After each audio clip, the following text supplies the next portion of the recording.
சேர்ந்த பெருமக்களே, நாம் சிந்திக்க வேண்டும். இந்த நாடு சுதந்திரம் அடைந்து 72 ஆண்டுகள் ஆகிறது. கிட்டத்தட்ட 17 நாடாளுமன்ற தேர்தல்களை இந்த தேசம், இது 17வது நாடாளுமன்ற தேர்தல், இதுவரை 16 நாடாளுமன்ற தேர்தல்களை இந்த தேசம் சந்தித்திருக்கிறது. விடுதலைக்கு முன்பாக இருந்து 1920 இருந்து இந்த தேசத்தில் நாம் வாக்கு செலுத்திக் கொண்டிருக்கிறோம். ஒவ்வொரு முறையும் ஏதேனும் மாற்றம் நேரும், ஏதேனும் மாற்றம் வரும், இந்த அரசாங்கங்கள் மாறும், நம்முடைய வாழ்க்கை நிலை உயரும், நம்முடைய துன்பங்கள் தீரும் என்று எண்ணியே ஏங்கியே ஒவ்வொரு முறையும் வாக்கு செலுத்துகிறோம். ஆனால் இன்று வரை எது ஒன்றும் இந்த மண்ணில் மாறியவாடில்லை. நம்முடைய கவலையை நாம் கடக்கவில்லை, நம்முடைய துன்பத்தை நாம் கடக்கவில்லை, நம்முடைய துயரத்தை நாம் கடக்கவில்லை, நமக்கென்ற நல்வாழ்வை இதுவரை நாம் அடைந்ததில்லை. இந்த தேசத்திலே நீங்கள் சிந்தித்து பாருங்கள். அடிமை இந்தியாவில் பிரிட்டிஷ்காரர்கள் ஆட்சி காலத்தில் இதே தமிழ்நாட்டின் தலைநகரான சென்னையிலே பூர்வகுடி மக்கள், மீனவ மக்கள் அங்கே வாழ்கிறவர்கள், மீனவர்கள் பிடிக்கிற மீன் நாற்றம் எடுக்கிறது, மீனவர்கள் கடற்கரையிலே காய வைக்கிற மீனவர்களின் வலை நாற்றம் எடுக்கிறது என்று சொல்லி அதே கடற்கரையிலே மீனவர்களை வரிசையாக நிற்க வைத்து சுட்டுக் கொண்டான் பிரிட்டிஷ் அரசாங்கம். அடிமை இந்தியாவில் கேட்க முடியல. எங்கள் மீனவர்களை கொண்டதற்காக போராட முடியல. நாங்கள் அடிமையாக இருந்தோம். இன்று சுதந்திரம் அடைந்து 72 ஆண்டுகள் ஆகிறது. இன்றும் நம்முடைய கடலிலே 847 மீனவனை சிங்களன் இதுவரை சுட்டிருக்கா? நான் சுதந்திரம் அடைந்தேன் நீ சொல்ற, இன்றும் என் மீனவனை என்னால் காப்பாற்ற முடியல. உன் சுதந்திரம் எனக்கு எதுக்கு புதுகிறதுக்கா?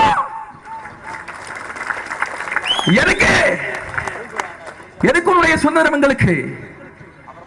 சிந்தித்து பாருங்கள் அறிவு சிறந்த பெருமக்களே. இந்த தேர்தல் என்பது ஒரு யுத்தம், ஒரு சண்டை. எவன் உன் மண்ணை பறித்து கார்ப்பரேட்டுக்கு விற்கிறானோ, எவன் உன் ஆற்று மணலை கடத்தி கார்ப்பரேட்டுக்கு விற்கிறானோ, எவன் உன் நிலத்தில் இருந்து நீரை உறிஞ்சி கார்ப்பரேட்டுக்கு விற்கிறானோ, எவன் உன்னுடைய மலைகளை வெட்டி கடத்தி அந்நிய பெருநிறுவனங்களுக்கு விற்கிறானோ, எவன் உன்னுடைய விவசாய நிலத்தை சுரண்டி அந்நிய கார்ப்பரேட் நிறுவனங்களுக்கு கொடுக்கிறானோ, எவன் உன்னுடைய கடலை உன்னிடத்தில் இருந்து பறித்து கார்ப்பரேட்டுகளுக்கு பெருமுதலாளிகளுக்கு கொடுக்கிறானோ, எவன் இந்திய காடுகளை அழித்து அந்த காடுகளில் இருக்கிற தனிமங்களுக்காக அதை தூக்கி கார்ப்பரேட்டுகளுக்கு கொடுக்கிறானோ, அப்படி இந்த தேசத்தை ஆளக்கூடிய புரோக்கர் தரகர் அரசியல்வாதிகளுக்கும் இந்த மண்ணை காக்க வேண்டும் என்று களத்தில் நிற்கிற மானத்தமிழ் பிள்ளைகளுக்கும் நடக்கிற சண்டைதான் இந்த தேர்தல். மண்ணை காக்க நினைக்கிற தேசியவாதிகளுக்கும், என் மண் என் மக்களுக்கு சொந்தம் என்று சொல்கிற தேசியவாதிகளுக்கும், இந்த மண்ணை அந்நியனுக்கு தூக்கி கொடுக்கிற அயோக்கியனுக்கும் தேச விரோதிக்கும் நடக்கிற சண்டை இந்த தேர்தல். சும்மா 1000 ஆண்டுகால வன்மம், பரம்பரை வன்மம். நீ யோசிச்சு பார். மதிப்பிற்குரிய அண்ணன் திருநாவுக்கரசர் காங்கிரஸ் கட்சியின் வேட்பாளராக போட்டியிடுகிறார். எந்த தைரியத்தில் இந்த மண்ணில் அவர் கால் வைக்கிறார்? எந்த தைரியத்தில் காங்கிரஸ் கட்சி இங்கே ஓட்டு கேட்கிறது? எந்த தைரியம்? தூக்கி சுமந்த ஒரு விடுதலை கனவு, ஈழ தேசத்தின் கனவை இதே காங்கிரஸ் அரசாங்கம் ராஜீவ்காந்தி என்ற ஒற்றை மனிதனின் உயிருக்காக 1,75,000 எம் இன மக்களை இதே காங்கிரஸ் அரசாங்கம் கொண்டதா இல்லையா? சிங்கள தேசத்திற்கு, இலங்கைக்கு ரடார்களை கொடுத்து, பீரங்கிகளை கொடுத்து, துப்பாக்கிகளை கொடுத்து, காசை கொடுத்து, கப்பலை கொடுத்து, அனைத்தையும் கொடுத்து அந்த போரை நடத்துங்கள், விடுதலை புலிகளை அழியுங்கள் என்று காங்கிரஸ் சொன்னதா இல்லையா?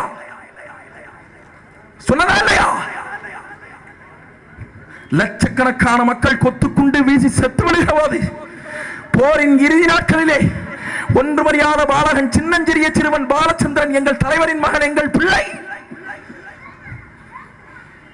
பச்சை பிள்ளை, அவனை கைது செய்து இலங்கை அரசாங்கம் இந்தியாவிடம் கேட்கிறது, சோனியா காந்தியின் காங்கிரஸ் அரசாங்கம் கேட்கிறது.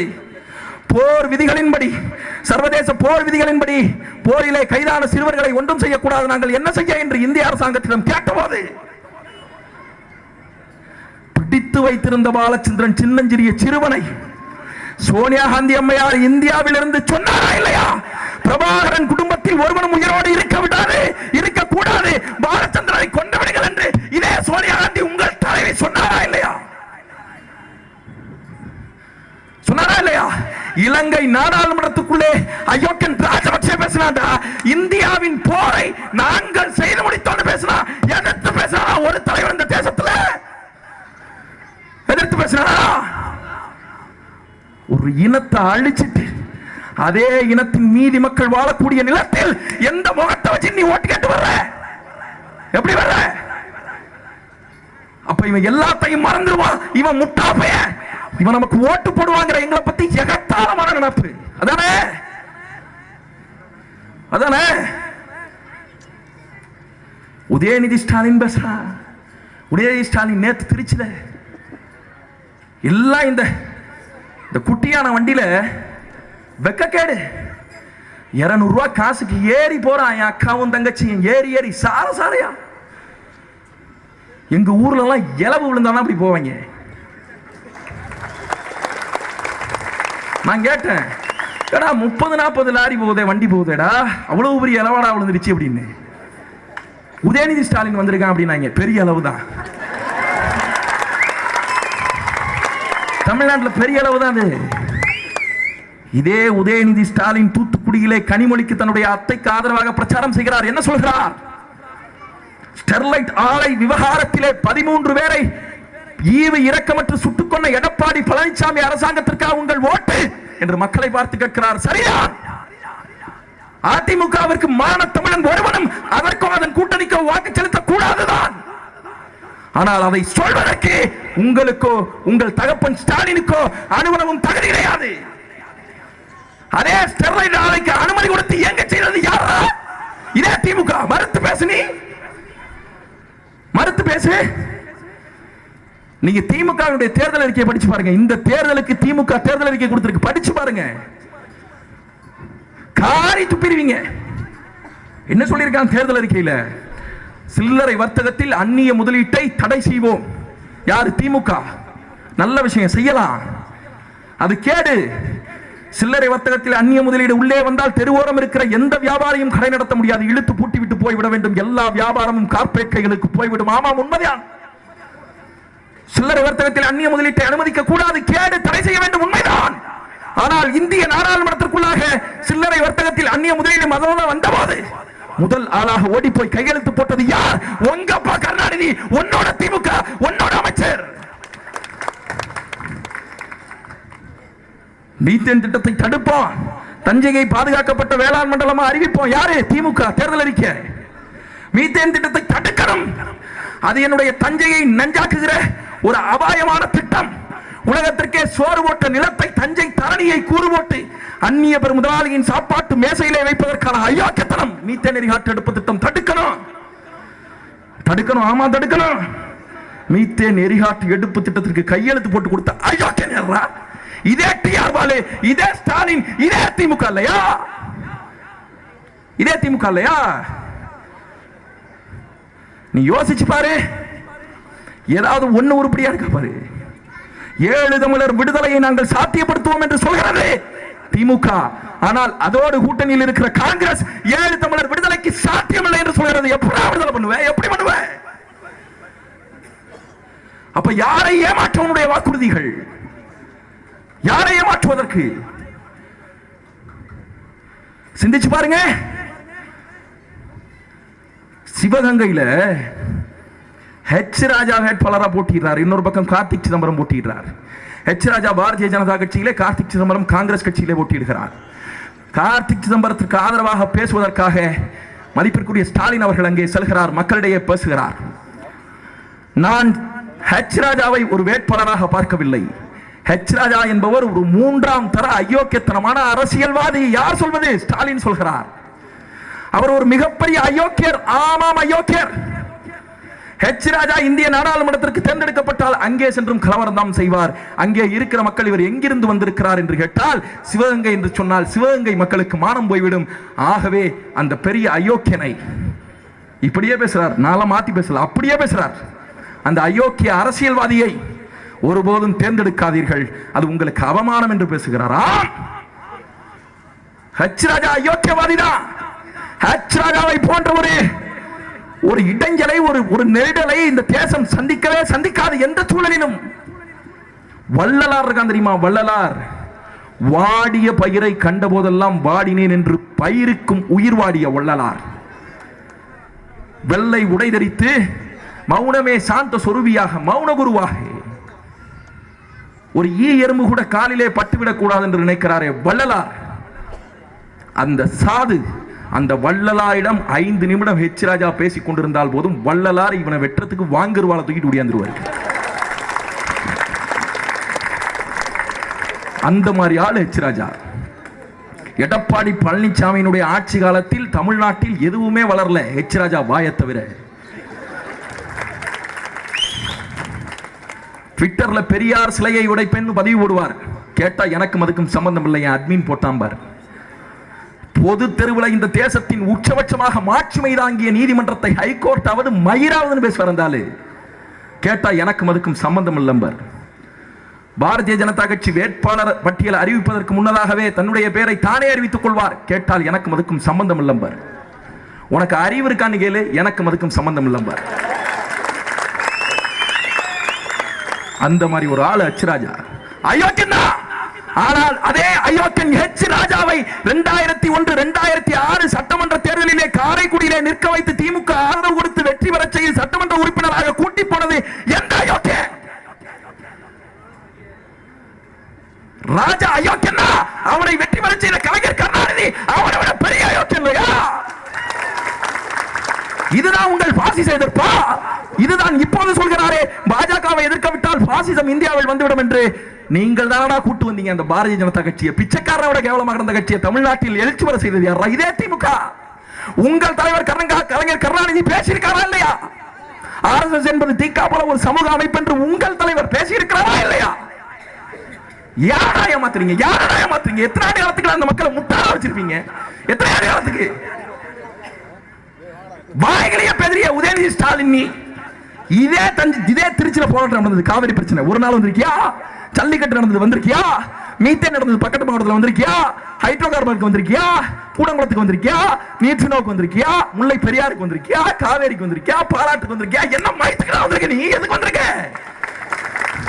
இப்ப மட்டும் வந்து ஓட்டு கேட்கிற? இப்ப ஓட்டு கேட்கிற? தமிழச்சி தங்கவாண்டியன் அழகா இருக்காங்க அதனால ஓட்டு போடுங்க. பாராளுமன்றத்தில் அழகி போட்டி நடத்த போறாங்களா? ஏன்னா உங்க குடும்பம் மட்டும் தான் தமிழ்நாட்டு ஆளணுமாடா? சிந்திச்சு பாருங்க. முதல்ல கேட்டாங்க கலைஞர் கருணாநிதினாங்க, அடுத்து மூகா முத்துனாங்க, சரி. அடுத்து அழகிரினாங்க, சரி. அடுத்து ஸ்டாலின், சரி. அடுத்து கனிமொழினாங்க, சரி. அடுத்து செல்வினாங்க, சரி. அடுத்து உதயநிதி ஸ்டாலின், சரி. அடுத்து தயாநிதி அழகிரினாங்க, சரி. அடுத்து அருள்நீதினாங்க. ஏடா பாகுபலி படத்தில் வர்ற காலக்கேர்கள் மாதிரி வந்துகிட்டே இருக்கீங்க. எங்க இருந்தா வர்றீங்க? உங்களை வச்சு 10 பாட்டு எடுக்கலாம் போல இருக்கா பாகுபலி. நாஞ்சில் சம்பத்தான் சொல்லுவாரு, பொதுக்கூட்டம் போட்ட இடத்துல அந்த ஆள் தனி கூட்டம் போட்டான்னு. ஏன்னா தமிழ்நாடு முழுக்க உங்க குடும்பம் இருக்குது, எங்கடா போறது? என்னையாது வாரிசு அரசியல் 6 பேருக்கு சீட்டு. எவ்வளவு ஒரு அயோக்கியத்தான் தெரியும்ல. இவங்க எல்லாம் ஆகப்பெரிய அறிவாளிங்க. இந்த தேசத்துல எதிர்த்து நிக்கிறது யாரு? இந்த பக்கத்து காங்கிரஸ்ல யார் நிக்கிறார்? திருநாவுக்கரசர் நிக்கிறாரு. சத்தியமா திருநாவுக்கரசருக்கு வாக்கு விழுவாது, திருச்சியில வாக்கு விழுவாது. மானத்தமிழ ஒருத்தன் ஓட்டு போட மாட்டான். அவனோட இந்த பக்கத்து யார் நிக்கிற? அதிமுக. அந்த அதிமுகவை நீங்க பாத்தீங்களா இல்லையா? அதுல இருக்கிற அமைச்சர்லாம் பாத்தீங்களா இல்லையா? திண்டுக்கல் சீனிவாசன் ஒரு ஆளு அளவெடுத்து செஞ்ச மாதிரி இருப்பாப்ல. பாமக வேட்பாளரை இது போல பக்கத்துல உட்கார வச்சுக்கிட்டு பாமக வேட்பாளருக்கு ஆப்பிள் சின்னத்தில் ஓட்டு போடுங்க பேசிட்டேன். பேனட்லயே கிடையாதா ஆப்பிள் சின்னம் கொடுக்கவே இல்லையா? எனி டைம் ஆப்பிள் நினைப்பிலே இருக்கிறது. நீங்க செஞ்சு பாருங்க. ராஜேந்திர பாலாஜின்னு ஒரு அமைச்சர். இவங்க எல்லாம் அமைச்சர், அதான் ரொம்ப முக்கியம். அமைச்சர். இந்திய பெருந்தேசத்தின் தமிழக சட்டமன்றத்தின் மாண்புக்குரிய அரசியலே அமைச்சர்கள் இவர்கள் எல்லாம். இவர் பேசுறார், என்ன பேசுறார்? ஏங்க டாஸ்மாக பூட்டலன்னு கேள்வி கேட்கிறான் ஒருத்தவன். குடியாலே மக்கள் சாகிறார்களே, ஏன் டாஸ்மாக பூட்டலன்னு அவர் சொல்றாரு.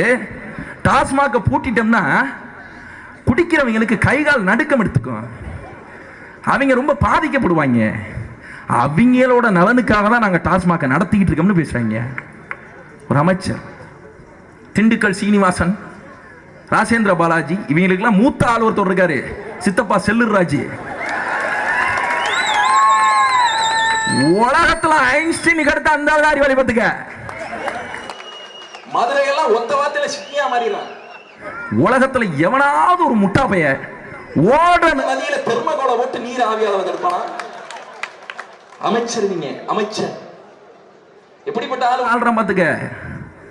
ராஜேந்திர பாலாஜி கேக்குறாங்க, நீ பாரதிய ஜனதா கட்சி கிட்ட அடமானம் வச்சிட்டீங்களாமே அதிமுகவை? இல்ல இல்ல, நாங்க அடமானம் எல்லாம் வைக்கல, நாங்க சேஃப்டி லாக்கர்ல வச்சிருக்கோம். சேஃப்டி லாக்கருக்கும் பணம் கட்டணும்டா பேங்க்ல. எந்த மாதிரியான அமைச்சர்கள் இவர்கள் என்று நீங்கள் சிந்தித்து பார்க்க வேண்டும். அறிவிச்சிறந்த பெருமக்களே, இவர்களுக்கெல்லாம் ஆகப்பெரிய தலைவன் ஒருவர் இருக்கிறார். பெருமதிப்பிற்குரிய ஐயா எடப்பாடி பழனிசாமி அவர்கள்.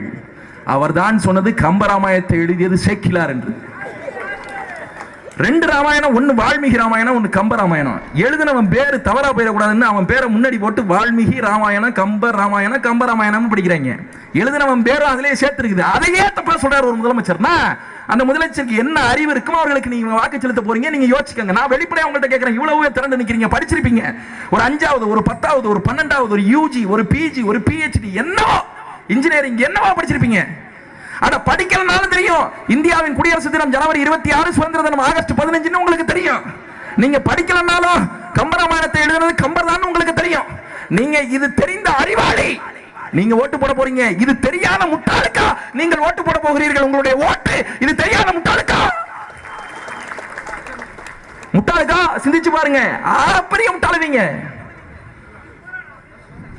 ஓ பன்னீர்செல்வம், இபிஎஸ், நம்ம அண்ணன் செல்லூர் ராஜு, ராஜேந்திர பாலாஜி எல்லாம் தற்கொலை பண்ணிக்கலாம்னு ஒரு கார்ல எந்திரிச்சு கடற்கரைக்கு போயிருக்காங்க.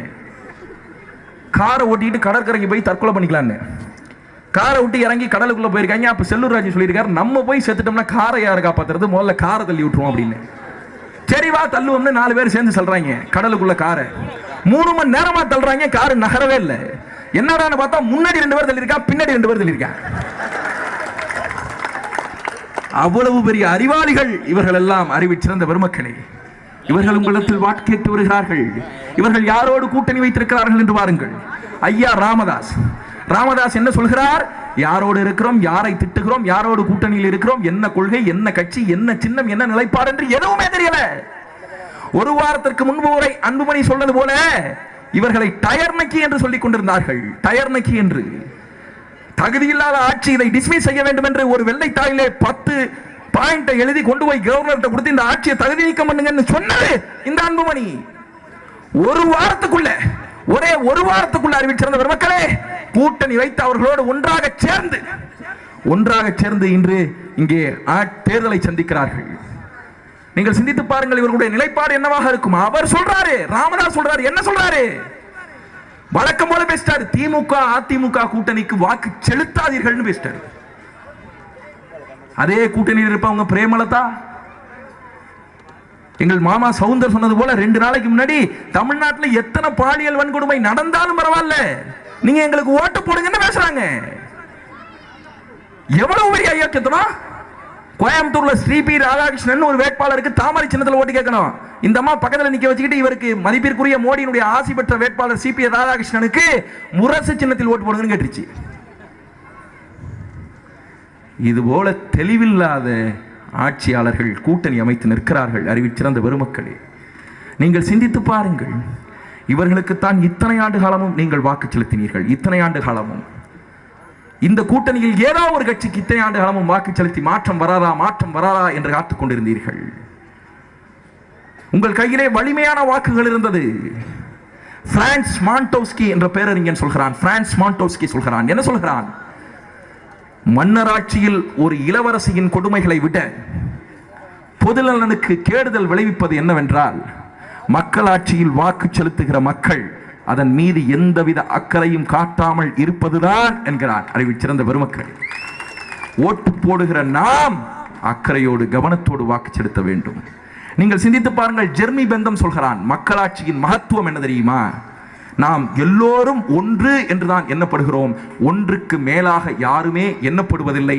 இதுதான் மக்களாட்சியின் மகத்துவம் என்று ஜெர்மி பெந்தம் சொல்கிறான். இந்த நாட்டிலே உச்சபட்ச பணக்காரன் அம்பானிக்கும் ஒரு ஓட்டு தான், அதர ஏழை பாமர ஏழைக்கும் ஒரு ஓட்டு தான். அவன் பணக்காரன் என்பதாலே அவனுக்கு 10 ஓட்டு கிடையாது, இவன் ஏழை என்பதாலே இவனுக்கு ஓட்டே இல்லாமல் இல்லை. ஆக இந்த வாக்கு தான் அறிவிச்சிருந்த பெருமக்களை, உங்களுடைய எதிர்காலத்தை நீங்கள் போடக்கூடிய இந்த வாக்கு, இந்த ஒற்றை வாக்கு இருக்கிறது அல்லவா, இந்த வாக்கு தான் உங்களுடைய எதிர்காலத்தை, உங்களுடைய சந்ததியை, உங்களின் சந்ததியின் நலனை, உங்கள் பிள்ளைகளை இந்த தேசத்தில் சௌகரியமாக வாழ வைப்பதற்கான துருப்புச்சீட்டு. நான் உங்களுக்கு ஒன்று சொல்கிறேன். ஒரு கதை சொல்வார்கள். நெப்போலியன் போனபார்ட் உலகின் மிகச்சிறந்த வீரன். அந்த நெப்போலியன் போனபார்ட் இந்த உலகத்தை வெல்ல வேண்டும் என்று சொல்லி உலகம் முழுவதும் போர் செய்கிறான். அப்படி போர் செய்கிற போது, பிரிட்டனுடன் சண்டையிடுகிற போது, பிரிட்டனிடம் நெப்போலியன் போனபார்ட் உலகின் தலை சிறந்த வீரன் தோற்று போகிறான். அவன் தோற்று போன பிறகு நெப்போலியன் போனபார்ட்டை ஆப்பிரிக்காவின் தனிமை சிறையிலே பிரிட்டன் அரசாங்கம் அடைத்து வைக்கிறது. ஒரு மகாபரிய வீரன் தான் மாட்டிக்கொண்டதை நினைத்து நினைத்து வெட்கி தலைகுனிகிறான். அவமானம், தனிமை உணர்ச்சி, குற்ற உணர்வு அவனை கொள்கிறது. அவன் அந்த சிறையிலே நொந்து நொந்து நொந்து வாடிக்கொண்டிருக்கிறான். அப்படி அவன் துன்பத்தில் உழன்று கொண்டிருக்கிற போது அவனை சந்திப்பதற்கு அவனுடைய நண்பன் ஒருவன் வருகிறான். வந்த நண்பன் அவனிடத்தில் ஒரு சதுரங்க அட்டையை, செஸ் போர்டை கொடுத்து சொல்கிறான், இந்த சதுரங்க அட்டை உன்னுடைய தனிமையை போக்கும், இந்த சதுரங்க அட்டை உன்னுடைய சிந்தனையை தூண்டும், தயவு செய்து பயன்படுத்திக் கொள் என்று சொல்லி ஒரு சதுரங்க அட்டையை கொடுக்கிறான் அவனிடத்தில். அவன் அந்த சதுரங்க அட்டையை வாங்கி பார்க்க கூட மனமில்லாமல் பக்கத்திலே வைத்து விடுகிறான். அவன் மீண்டும் மீண்டும் தான் தோற்றுவிட்டோம், அவமானம், குற்ற உணர்ச்சி என்று சொல்லி தனிமை உணர்ச்சியிலே தொடர்ச்சியாக உழன்று கொண்டிருக்கிறான். கொஞ்ச நாட்களில் இப்படி உழன்று தனிமை வாட்ட அவன் செத்து போகிறான். அறிவிச்சிருந்த பெருமக்களே, செத்து போகிறான். அவன் செத்து போன பிறகு அவன் தங்கியிருந்த அறையிலிருந்து, சிறையிலிருந்து பொருட்களை எடுத்து ஒரு கண்காட்சியில் வைப்பதற்காக அருங்காட்சியகர்கள் அதை சேகரித்துக் கொண்டிருந்தார்கள். அப்படி சேகரிக்கிற போது, அவன் செத்து போன பிறகு அந்த பொருட்களை சேகரிக்கிற போது அதில் அந்த செஸ் போர்டும் இருந்தது, சதுரங்காட்டையும் இருந்தது. அந்த சதுரங்காட்டையை சுத்தம் செய்வதற்காக அதை பிரித்து பார்க்கிறார்கள் அது அருங்காட்சியத்துறை அதிகாரிகள். அப்படி அந்த சதுரங்க அட்டையை பிரித்து பார்க்கிற போது அந்த சதுரங்க அட்டைக்குள்ளே ஒரு சீட் இருக்கிறது. அந்த சீட்டிலே ஒரு குறிப்பு இருக்கிறது. அந்த குறிப்பிலே எழுதி இருக்கிறது, இது சிறையில் இருந்து தப்பிப்பதற்கான வழி என்று சொல்லி ஒரு வரைபடம் இருக்கிறது. அவன் செத்து போகிற வரை, கடைசி வரை தனிமை உணர்வில், அவமானத்தில், குற்ற உணர்ச்சியில் அந்த சதுரங்க அட்டையை பார்க்கவே இல்லை. அவன் செத்தும் போனான். அவன் எதிர்காலம் அத்தோடு முடிந்தும் போனது. அவன் அதை பார்த்திருந்தால், அதை உணர்ந்திருந்தால் அவன் வாழ்ந்திருப்பான், தப்பித்திருப்பான், போர் செய்திருப்பான், இந்த உலகை வென்றிருப்பான். அவன் கவனிக்கல. அவன் கையில் இருந்தது அறிவிச்சிருந்த பெருமக்களே துருப்பு சீட்டு இல்ல, அது அவனோட உயிர் சீட்டு, அது அவனுடைய வாழ்க்கை சீட்டு. அதே போலதான் அன்பிற்குரிய பெருமக்களே, உங்கள் கையில் இருப்பது வாக்கு சீட்டு அல்ல, அது உங்களுடைய வாழ்க்கை சீட்டு. அவன் தனிமை, குற்ற உணர்ச்சி, அவமானத்தாலே கடைசி வரை அந்த சீட்டினுடைய மதிப்பை உணரவில்லை. நீங்கள் இலவசம் 500 ரூபாய் காசு என்பதாலே கடைசி வரை உங்களுடைய வாக்கினுடைய மதிப்பை, மரியாதையை உணரவே இல்லை. கண்ணை மூடிக்கொண்டு ஓட்டு போட்டீர்கள். எங்கள் மாமா சொன்னது போல பழக்கம் என்று ஓட்டு போட்டீர்கள். பழக்கம் என்று. நான் பரம்பரையாக திமுக, உதயசூரியனை தவிர எனக்கு ஒன்றுமே தெரியாது என்று சொல்லி மானத்தோடு, உணர்வோடு சம்பந்தப்படுத்தி ஓட்டு போட்டீர்கள். எம்ஜிஆர் காலத்தில் இருந்து நான் இரட்டை இலை, அது தவிர எனக்கு எது ஒன்றுமே தெரியாது என்று சொல்லி உணர்வோடு நீங்கள் தொடர்புபடுத்தி ஓட்டு போட்டீர்கள். காலங்காலமாக நாங்கள் காங்கிரஸ் என்று சொல்லி கை சின்னத்திற்கு ஓட்டு போட்டீர்கள். 60 ஆண்டு காலமாக இந்த தேசத்தின் வீதிகளில் எழுதி கிடக்கிறது, ஏழைகளின் சின்னம் உதயசூரியன், ஏழைகளின் சின்னம் இரட்டை இலை, ஏழைகளின் சின்னம் கை சின்னம் என்று. 60 ஆண்டு காலத்தில் இந்த சின்னத்தை வைத்திருந்தவனெல்லாம் ஆகப்பெரிய கோடீஸ்வரன் ஆகிவிட்டான். அந்த சின்னம் மட்டும் ஏழையின் சின்னமாகவே இருக்கிறது. அந்த சின்னத்தை பிடித்திருக்கிற நீ இன்று வரை ஏழையாவே இருக்க. நீ யோசிச்சு பாரு. பழக்கம்னு சொல்ற, என்னால மாற்றவே முடியல, பேரட்ல போய் கை நடுங்குது, உதயசூரியனுக்கு போகுது, என்னால மாற்ற முடியலன்னு சொல்ற. பழக்கம்னு சொல்ற, ரொம்ப மோசம், ரொம்ப கேவலம். ஆறறிவு கொண்ட மனிதன் அப்படி சொல்லக்கூடாது. ஒரு நாய் இருக்கிறது அல்லவா, நாய், அந்த நாயிடத்தில் பந்தை தூக்கி போட்டு எடுத்து வர சொன்னால் அந்த நாய் எடுத்து வரும், அது பழக்கம். ஒரு குரங்கு இருக்கிறது அல்லவா, குரங்கு ஒரு குச்சியை காட்டி அந்த குரங்கை ஆட சொன்னால் குரங்கு ஆடும், அது பழக்கம். கிளி இருக்கிறது அல்லவா, கிளி சீட்டை சரித்து விட்டு ஒரு சீட்டை எடுத்து தர சொன்னால் சீட்டை எடுத்து தரும், அது பழக்கம். நீ ஓட்டு போடுவதும் பழக்கம்னு சொல்லாத. நாய்க்கும் குரங்குக்கும் உனக்கும் வித்தியாசம் இருக்கு. 5 அறிவு விலங்குக்கும் 6 அறிவு மனிதனுக்கும் வித்தியாசம் இருக்கிறது. அறிவிச்சிறந்த பெருமக்களே, சிந்தித்து பார்க்க வாக்கு செலுத்துங்கள். இத்தகைய அறிவார்ந்த கருத்துக்களை, அரசியலை பேசி இன்றைய தேதியில் தமிழ்நாட்டில் மக்களிடம் வாக்கு கேட்பதற்கு ஒரு அரசியல் கட்சிக்கு திராணி இருக்கா? நாங்கள் பேசுறோம்னா பறையடிச்சு சிலம்பாட்டம் ஆடி இந்த மணியுடைய ஆதி கலைகளை என் மேடையிலே அரங்கேற்றி நாங்கள் மக்களிடத்தில் கருத்துக்களை கொண்டு சேர்த்து வாக்கு வாங்குறோம். நீ கவர்ச்சி பாட்டு போட்டு வாக்கு வாங்குற. சென்னையில, மத்திய சென்னையில தயாநிதி அழகிரி நிக்கிறாப்புல, தயாநிதி மாறன் நிக்கிறாப்புல. அவர் நிக்கிற போது அவர் மேடையில உதயநிதி ஸ்டாலினை கீழே உட்கார வச்சு என் அக்காவையும் தங்கையும் ஆட விட்டு நான் தான் சொப்பன சுந்தரி, நான் தான் சொப்பன சுந்தரின்னு பாட்டு போட்டு நீ ஓட்டு வாங்குற. நான் தெரியாம தான் கேட்கிறேன், திமுக யாரா சொப்பன சுந்தரி? யாரு? அப்ப என்ன? பெண்களை மதிக்க தெரியாது. தாய் என்று, தாரம் என்று, தங்கை என்று, தமைக்க என்று உனக்கு மதிக்க தெரியாது. மதிக்க தெரிஞ்சா ஒரு பெண்ணை கவர்ச்சி நடனம் மேடையில் ஆட விட்டு அந்த ஆபாசத்தில் மயங்கி மயங்கி பார்க்கிற மக்கள் உனக்கு ஓட்டு போட்டுவான்னு நினைக்கிறீங்க. எவ்வளவு பெரிய அபத்தம் அது! எவ்வளவு பெரிய அபத்தம்! பெண் உரிமை, சமூக நீதி பற்றி பேசுவதற்கு உங்களுக்கு என்ன இருக்கிறது இருக்கு? என்ன இருக்கிறது இருக்கு? என்ன இருக்கிறது இருக்கு? இன்னைக்கு பெங்களூர்ல குஷ்பு பிரச்சாரத்துக்கு போயிருக்கு, கை சின்னத்துக்கு. கூட்ட நெரிசல்ல போயிருக்கு. எவனோ திடீர்னு பலார்னு அரைஞ்சிருச்சு. அது என்ன பேச போனுச்சுன்னு கேட்டா, காங்கிரஸ் பெண்களுக்கு அதிக சுதந்திரமும் பாதுகாப்பும் கொடுக்குதா. அந்த கூட்டத்தில் எப்படி நடந்திருக்கு பாரு. கரூர்ல போராட்டத்திற்கு, திமுகவின் போராட்டத்திற்கு பெண்கள் வந்தா பெண்கள் இடத்தில் தவறா நடந்துக்கிறது. எவ்வளவு அயோக்கியதை தமிழ்நாடே பார்த்துச்சா இல்லையா? பியூட்டி பார்லர்ல போய் பொண்ணை எட்டி உதைச்ச, என்னென்ன செஞ்ச, என்னென்ன அயோக்கியத்தனம் செஞ்ச நீ? பெண் உரிமை பற்றி பேசுவதற்கு என்ன தகுதி இருக்கு திமுகவுக்கு? அதிமுகவுக்கு என்ன இருக்கு? அவனும் போட்டாரானே, நீயும் போடுற, நீயும் அதே மாதிரி தான் ஆடுற, கரகாட்டம் ஆடுற, வாக்கு கேட்கிற, மக்களை ஏமாத்துற.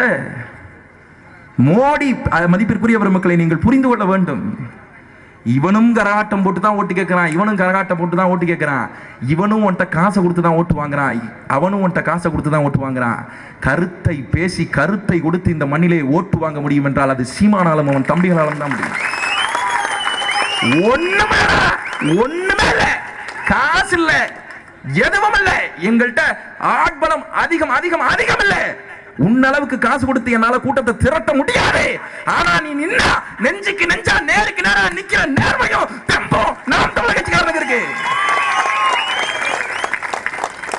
கூப்பிடு, நீ திருநாவுக்கரசை கூப்பிடு, வேற யாரும் நிக்கிறா, இளங்கோவன் நிக்கிறாரா, கூப்பிடு, ரெண்டு பேரையும் கூப்பிடு.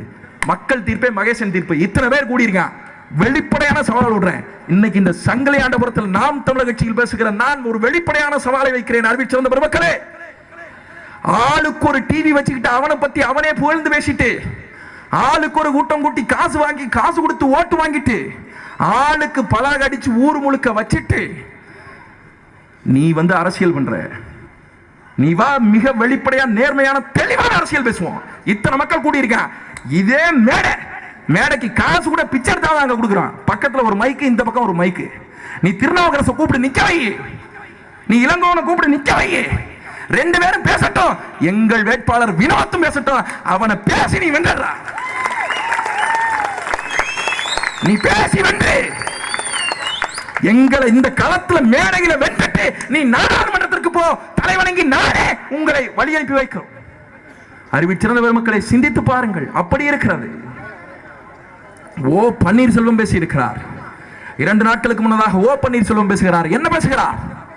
என்ன சொல்கிறார்? மோடியினுடைய ஆட்சி தலை சிறந்த ஆட்சி, மோடியினுடைய ஆட்சியிலே சாதி மத கலவரங்கள் இல்லை என்ற ஒரு அப்பட்டமான பொய்யை இதே எடப்பாடி பழனிசாமியும் ஓ பன்னீர்செல்வமும் பேசி இருக்கிறார்கள். நீங்கள் சிந்தித்து பாருங்கள். நான் உங்களுக்கு ஒன்று சொல்லட்டுமா? இந்திய வரலாற்றில் இதுவரை இல்லாதது, இந்திய வரலாற்றில் இதுவரை நடக்காதது. 3 நாட்களுக்கு முன்னதாக அறிவிச்சிருந்த பெருமக்களே, துணை வேந்தர்கள், பல்கலைக்கழகத்தின் துணை வேந்தர்கள், நீதிபதிகள், ஓய்வு பெற்ற முன்னாள் நீதிபதிகள் எல்லோரும் ஒன்றாக சேர்ந்து இந்த பாரதிய ஜனதா கட்சியினுடைய ஆட்சிக்கு எதிராக ஒரு அறிக்கையை வெளியிட்டிருக்கிறார்கள். அந்த அறிக்கையிலே அவர்கள் சொல்கிறார்கள், என்ன சொல்கிறார்கள்? பாரதிய ஜனதா கட்சியினுடைய ஆட்சிக்கு நீங்கள் மீண்டும் ஒரு முறை வாக்கு செலுத்துவீர்கள் என்றால்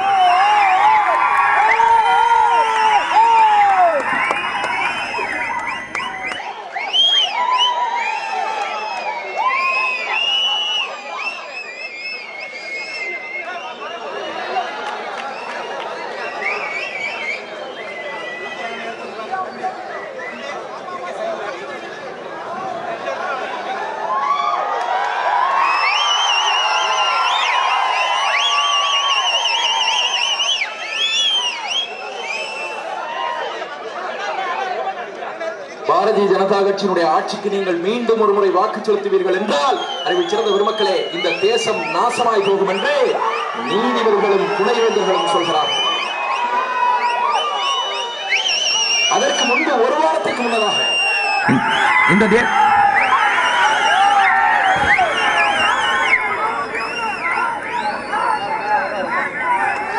அதற்கு ஒரு வாரத்திற்கு முன்னதாக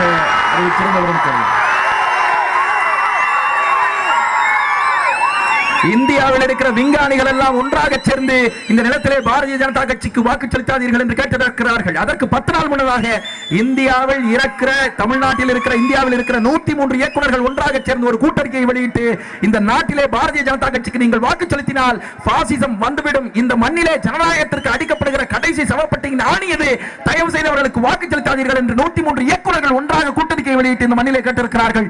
இதுவரை இந்திய வரலாற்றிலேயே எவனும் எதிர்க்காத விதத்திலே பாரதிய ஜனதா கட்சியை அனைவரும் எதிர்த்துக் கொண்டிருக்கிறார்கள். இந்த ஆட்சியை இந்த அதிமுக நல்லாட்சி என்று பேசிக் கொண்டிருக்கிறதே. அறிவில் சிறந்த பெருமக்களே, நீங்கள் சிந்திக்க வேண்டும், நீங்கள் சிந்திக்க வேண்டும்.